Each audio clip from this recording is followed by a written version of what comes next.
இன்றைக்கி நம்ம சாய் கிச்சனில் பொட்டேட்டோ கிறிஸ்பி ஃப்ரை தான் பண்ண போகிறோம். அதை ஈஸியாகவும் நல்ல டேஸ்ட்டாகவும் எப்படி செய்கிறதுன்னு பார்க்கலாம். இது பண்ணுறதுக்கு 2 உருளைக்கிழங்கு எடுத்துக்கலாம். இது 2ஆக கட் பண்ணி ஒரு குக்கரில் சேர்த்து 2 விசில் வச்சு எடுத்துக்கலாம்.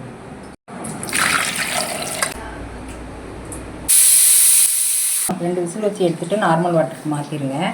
இது நல்லா ஆறணுன்னே தோல் உரித்து எடுத்துக்கலாம்.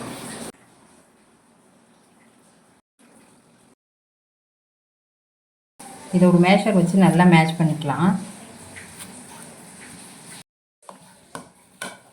ஒரு சின்ன ஸ்பூனில் 1 ஸ்பூன் மிளகாத்தூள் சேர்த்துக்கலாம். உங்களுக்கு காரம் பிடிக்குன்னா இன்னும் கூட கொஞ்சம் எக்ஸ்ட்ரா சேர்த்துக்கலாங்க. 1/2 ஸ்பூன் மிளகுத்தூள், கூடவே இதுக்கு தேவையான உப்பு சேர்த்துடலாம். 2 ஸ்பூன் கார்ன்ஃப்ளவர் மாவு சேர்த்துக்கலாம்.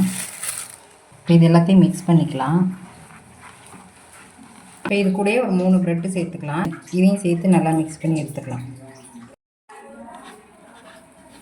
இந்த மாதிரி சாஃப்டாக பிசைஞ்சு எடுத்துக்கோங்க. இதை பாதியாக பிரித்து எடுத்துக்கலாம். இந்த மாதிரி உருட்டி எடுத்துக்கோங்க. இந்த மாதிரி சின்ன சின்னதாக கட் பண்ணி எடுத்துக்கோங்க. ஃபோர்க் ஸ்பூன் வச்சு இந்த மாதிரி அழுத்தி எடுத்துக்கோங்க. இதே மாதிரியே எல்லாத்தையும் செஞ்சு ஒரு பிளேட்டில் எடுத்து வச்சுக்கலாம். இந்த மாதிரி எல்லாத்தையும் ரெடி பண்ணி எடுத்து வச்சிடலாம். ஒரு கடாயை சூடு பண்ணி ஆயில் சேர்த்துக்கலாம். நான் ரீஃபண்ட் ஆயில் தான் சேர்க்குறேன். இப்போ எண்ணெய் நல்லா காயட்டும். எண்ணெய் நல்லா காஞ்சிருச்சு. மீடியம் ஃப்ளேமில் வச்சுட்டு பொரிச்சு எடுத்துக்கலாம்.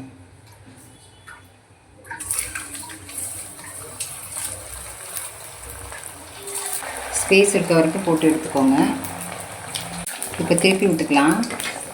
நல்லா கோல்டன் ப்ரௌன் வந்தோன்னே எடுத்துக்கலாம். இப்போ பாருங்கள், நல்லா கோல்டன் கலர் வந்துருச்சு.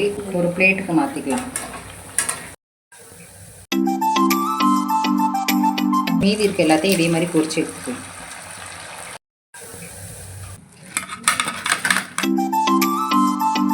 சூப்பரான கிறிஸ்பி பொட்டேட்டோ டிஷ் ரெடி ஆகிடுச்சு.